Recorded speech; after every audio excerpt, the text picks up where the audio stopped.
2020년 치매 정책 키워드가 있습니다. 치매 환자 그리고 가족의 미래 모습을 어떨지에 대해 살펴보도록 하겠습니다. 안녕하세요. 저는 시니어 라이프 비즈니스를 연구하는 최학입니다. 제4차 치매관리 종합계획이 2020년 9월에 발표가 됐습니다. 2020년에 치매 유병 환자가 83만 명에서 2030년에는 163만 명으로 늘어날 것으로 보고되고 있습니다. 이에 따라 치매 관리 비용도 2019년 기준으로 16.5조 원에 달하고 있습니다. 치매는 정말 우리 주변에서 볼 수 있는 우리가 풀어야 할 중요한 숙제입니다. 근데 어떤 문제가 있냐면요. 가족에 의한 돌봄 기능이 약화되고 있습니다. 우리의 인식 구조를 보면 부모 부양을 가족이 해야 된다는 것이 30%에 미치지 않는 것을 알 수 있고요. 또 생활비에 있어서도 고령자가 스스로 생활비를 마련해야 한다는 것이 약 70%로서 이렇게 치매에 대해 점점 공적인 영역에서 부담을 갖는 것을 기대하는 경향이 늘어나고 있다고 볼 수 있겠습니다. 또한 치매 환자인 경우에 가족의 치료 돌봄 부담이 굉장히 큰데요. 먼저 경제적인 부담이 큽니다. 실제로 치매 환자인 부모님을 돌보기 위해서 일을 그만둬야 되고 그분과 붙어 있어서 생기는 그러한 경제적 부담이 실제로 주변에서도 흔히 볼 수 있는데 약 50%가 경제적 부담이 있다고 얘기를 하고요. 또 이에 따른 정서적 부담이 필요하죠. 부모님과 붙어 있다 보니까 굉장히 오히려 치매 가족 환자들이 더 불편해지고 외로워지고 고립되는 그런 경향을 보이고요. 또 육체적으로도 굉장히 피곤합니다. 이러한 치매 환자 가족의 치료 돌봄 부담은 점점 커가고 또 노인 독거 가구는 늘어나고 따라서 방치되는 치매 환자들에 대해 공공섹터에서 더욱더 관심을 가지고 이러한 종합관리가 필요한 시점이라고 보고 있습니다. 이번에 이제 경로에 따른 전문화된 치매 관리 돌봄을 하고자 하는데요. 크게 4가지 관점에서 어떤 정책을 세운다고 발표하고 있습니다. 먼저 예방. 이것이 먼저 중요하고요. 그리고 치매 환자 치료 중에 초기에 집중해서 투입해서 치료하겠다.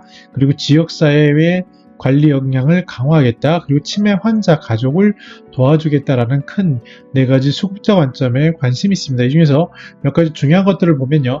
먼저 한국형의 치매 선별 검사 도구를 개발한다는 목표를 가지고 있는데요.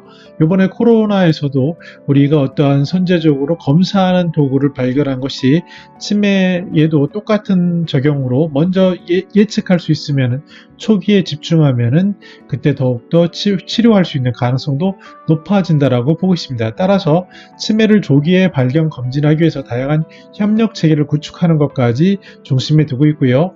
치매 환자를 위해서는 실제로 비대면을 통한 방법 그리고 또 야외 활동을 통한 치유 프로그램도 강화한다고 하니 이쪽에 관련된 사업자들은 이 부분을 관심에 둘 필요가 있다고 보여집니다. 두 번째는 치매 환자의 경우에 치료의 초기가 굉장히 중요한 겁니다.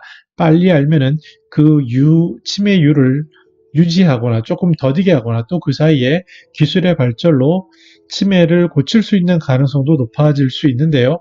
이를 위해서 정부에서는 치매 검사비를 지원하는 것을 확대하겠다라고 밝히고 있습니다. 또한 초기 치매 환자를 집중 관리하기 위해서 지금 여러 가지로 나눠져 있는 것을 한 번에 치매로 판단이 되면은 그 시기에 가족상담, 치매쉼터, 가족교실, 사례회의 등 단기 과정 속에서 이것을 종합적으로 치료하겠다라고 계획을 세우고 있습니다.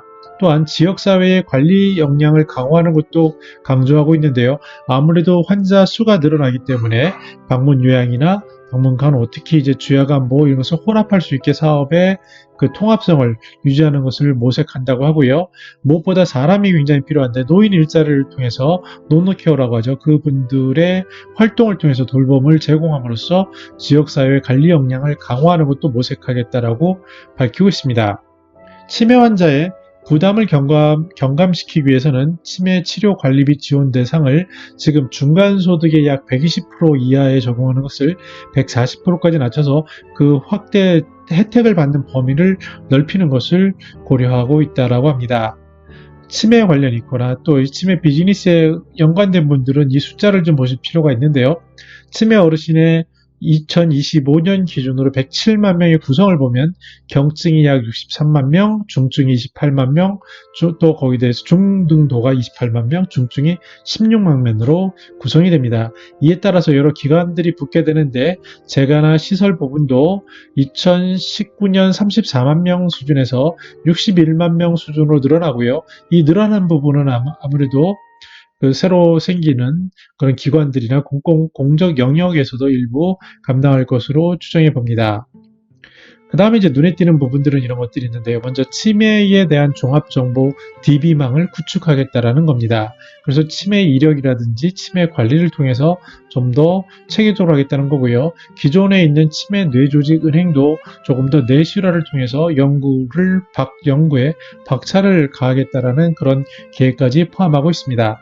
나아가서 봉사 인력을 확보하기 위해서 노인 일자리뿐만 아니라 치매에 관련된 봉사활동 관리 시스템도 보완하겠다라고 이야기하고 있습니다.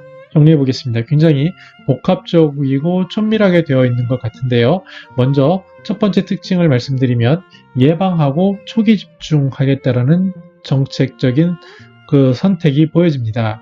코로나에서도 보셨다시피 이 치매는요, 미리 예방하는 게 중요하고 조기에 진단을 해서 그것을 늦추거나 집중 관리함으로써 어떤 효율을 높일 수 있는 부분이 분명히 존재합니다. 그래서 예방과 초기 집중에 전략적인 그런 에너지를 쏟는 것이 상당히 중요해 보이고요. 두 번째는 이 치매에 대해서 우리가 사회적인 자원이 많이 드는데 이것을 공동체 자원으로 같이 푸는 것을 고민한다고 합니다. 다시 말씀드려서 지역사회 자원을 끌어들이고 또 이제 치매를 돌보는 가족들의 어려움을 돌봐주는 그런 일들을 강화하고 계획하고 있는 부분이 눈에 띄는 부분이고요. 즉 사람을 중심으로 한다는 것이 굉장히 고무적이라고 할 수 있겠습니다.